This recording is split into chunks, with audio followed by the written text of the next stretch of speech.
မင်္ဂလာပါခင်ဗျာအခုတခါမိတ်ဆွေများကိုဝေမျှပေးခြင်းတဲ့ဆေးနီးလေးကတော့ကျွန်တော်တို့ရဲ့ဘိုးဘေးဘီပင်လက်ထက်ကလေးကနေအခု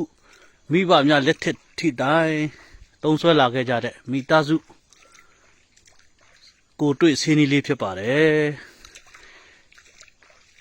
ဒီဆေးပင်လေးဟာဆိုရင်ဖြစ်အယိုးကျိုးတဲ့နေရာမှာအဆက်မြန်စီတဲ့အတွက်အယိုးဆက်မြန်စီတဲ့ဆေးပင်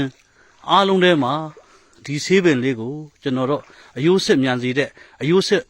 ဘရင်လို့တောင်တင်စားခေါ်ကြပါတယ်။ဘာဖြစ်လို့အဲ့လိုပြောလဲဆိုရင်ခုနပြောတဲ့အတိုင်းကျွန်တော်တို့မိသားစုလက်တွေ့သုံးဆွဲလာခဲ့တဲ့အတွက်သူ့ရဲ့တန်ဖိုးကိုသိလို့အဲ့လိုပြောရခြင်းဖြစ်ပါတယ်။ဒီဆေးပင်လေးဟာဆိုရင်ဖြစ်အယိုးကျိုးတာကိုအဆက်မြန်စီတဲ့အပြင်အကျော်ရွက်ရောင်လာတွေအကျော်နာတာတွေအယိုးဆက်ကြိုက်တာတွေအတွက်ပါပျောက်ကင်းစေနိုင်တဲ့အတွက်အရန်ကိုတန်ဖိုးရှိတဲ့ဆေးပင်ဆေးနီးလေးဖြစ်ပါတယ်ဆေးပင်ဆေးနီးလေးရဲ့သုံးဆွဲပုံသုံးဆွဲနည်းအသေးစိတ်ကိုမိတ်ဆွေများစိတ်ဝင်စားတဲ့ဆိုရင်ဒီဗီဒီယိုထဲမှာဖော်ပြပေးထားပါတယ်အဆုံးထိကြည့်ရှုပေးကြပါလို့မေတ္တာရပ်ခံအပ်ပါတယ်ခင်ဗျာကဲမိတ်ဆွေတို့ရေဆေးပင်လေးနာတော့ရောက်ပါပြီဒီဆေးပင်လေးပါပေါ့နော်ဒီဆေးပင်လေးကိုကျွန်တော်တို့ဝန်ဦးမြစ်အဝါလို့ခေါ်ပါတယ်တချို့ကြတော့လဲဒါကိုဝန်ဦးမြစ်အဖြူလို့ခေါ်တာပေါ့နော်ကျွန်တော်ကဘာဖြစ်လို့အဝါလို့ခေါ်ရတယ်လဲဆိုရင်ဒီမှာအသားလေးကိုဖိလိုက်မယ်ဆိုရင်အဝါရောင်လေးတွေထွက်လာတော့ဝန်မြစ်အဝါလို့အလွယ်ခေါ်လိုက်ရခြင်းဖြစ်ပါတယ်ဒါဝန်ဦးမြစ်အဝါပါဝန်ဦးမြစ်အနေနဲ့တော့လုံးဝမတူပါဘူးနော်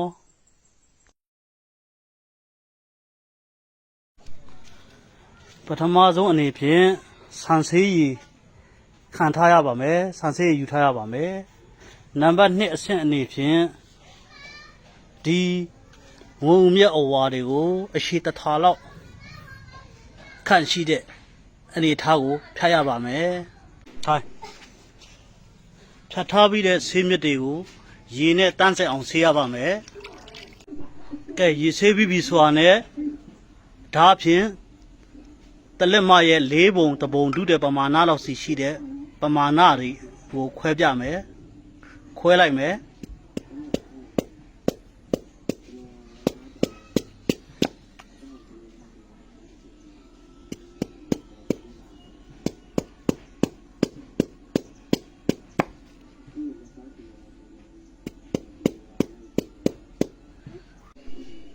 ခွဲပြီးသားကိုပျော့ပျော့လေးစီရအောင်အောက်မှာတက်သားခပဲဖြစ်ဖြစ်အမာကန်တစ်ခုခံပြီးတော့မှအမာကန်တစ်ခုခုနဲ့တူရှိရင်တူပေါ့နော်တူမရှိရင်အမာကန်တစ်ခုခုနဲ့ပျော့ပျော့လေးဖြစ်အောင်ရိုက်ပါမယ်ထုရပါမယ်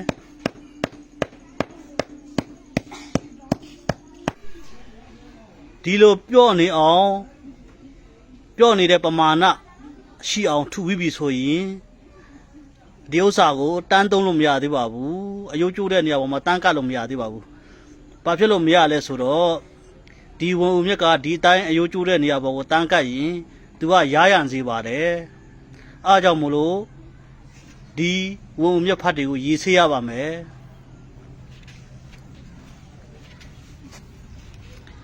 ဒီလိုရေဆေးပေးတာကိုပထမတစ်ခါဆေးပြီးတာနဲ့နောက်တစ်ခါထပ်ဆေးမယ်နောက်တစ်ခါဆေးပြီးတာနဲ့နောက်တစ်ခါထပ်ဆေးမယ်၃ချိန်တိတိဆေးပေးရပါမယ်ကဲအခုလိုရေဆေးလို့ပြီးပြီဆိုတာနဲ့အရည်လေးကိုညှစ်လိုက်ပါမယ်အရည်လေးတွေကိုပြောင်းအောင်ညှစ်လိုက်ပါမယ်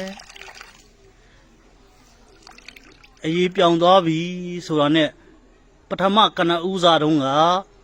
ပြုတ်လုခိုင်းထားတဲ့ဆန်ဆေးရည်ရဲ့အနှစ်တွေကိုဒီဝန်ဦးမြစ်ဖတ်ပေါ်မှာလိမ့်ပေးရပါမယ်ခုဆိုဆန်ဆေးလည်းတုံလိမ့်ပြီးဖြစ်တဲ့အတွက်အယိုးကျိုးတဲ့နေရာပေါ်ကိုကတ်အောင်စီးပေးရပါမယ်ကတ်အောင်စီးပေးပြီးတော့မှပတ်တိလိုက်ဒါမှမဟုတ်ရင်အဝတ်စရှည်ရှည်နဲ့ပေါ့လှုပ်မရအောင်ကြက်နေအောင်စီးပေးရပါမယ်အဲ့လိုစီးပေးပြီးရင်ကိုယ့်ရဲ့အနေထားပေါ်မှာမူတည်ပြီးတော့မှ2ရက်ဒါမှမဟုတ်ရင်3ရက်မှာတစ်ချိန်အတက်လဲပေးရပါမယ်ဤတို့ဒီလိုပြုလုပ်ပေးအားချအဖြစ်ကျွန်တော်တို့အကျော်သေးခြင်း အယိုးကျိုးခြင်းအကျော်အရွက်ရောင်ခြင်းများကိုပျောက်ကင်းသွားစေလိမ့်မယ်မယုံမရှိပါနဲ့လက်တွေ့လိုက်နာကုသလာခဲ့တဲ့ဆေးနည်းဖြစ်ပါတယ်မိတ်ဆွေများကိုဆေးပင်ဆေးနည်းများတစ်မျိုးနဲ့တစ်မျိုးတစ်ခုနဲ့တစ်ခုမရိုးရအောင်မထပ်ရအောင်ဆက်လက်ဖော်ပြပေးအောင်ပါမို့ကျွန်တော်ရဲ့ဗီဒီယိုလေးများကိုကြိုက်နှစ်သက်ဆိုရင် like and comment လေး following လေးများလုပ်ပေးသွားကြပါဦးနော်အခုကျွန်တော်ဝင်ပြပေးတဲ့ဆေးနည်းလေးများဆေးပင်လေးများမိတ်ဆွေတို့အနီးနားမှာရှိခဲ့မယ်ဆိုရင်အကျိုးရှိရှိအသုံးချနိုင်ကြပါရန်မျှော်လင့်ပါတယ်တကယ်လို့မိတ်ဆွေတို့အနီးနားမှာဒီဆေးပင်များမရှိခဲ့လို့ဝယ်ယူခြင်းတဲ့ဆိုရင်ကျွန်တော်ရဲ့ Facebook page ဖြစ်တဲ့မြန်မာတဘာဝဆေးပင်များဖြစ်ကုသလူသူများဆိုတဲ့ page ရဲ့ချက်ပေါက်ကနေတော့၎င်း TikTok ရဲ့ချက်ပေါက်ကနေတော့၎င်းဖုန်း39 425899335ကတော့၎င်း3969 9558364ကတော့၎င်းဤဝန်ဦးဆေးပင်ဆေးမြင့်တဲ့အတူတခြားဆေးပင်ပေါင်းများစွာဝယ်ယူလို့ရပါတယ်အားလုံးကိုကျေးဇူးတင်ပါတယ်အားလုံးနေကောင်းကြပါစေခင်ဗျာ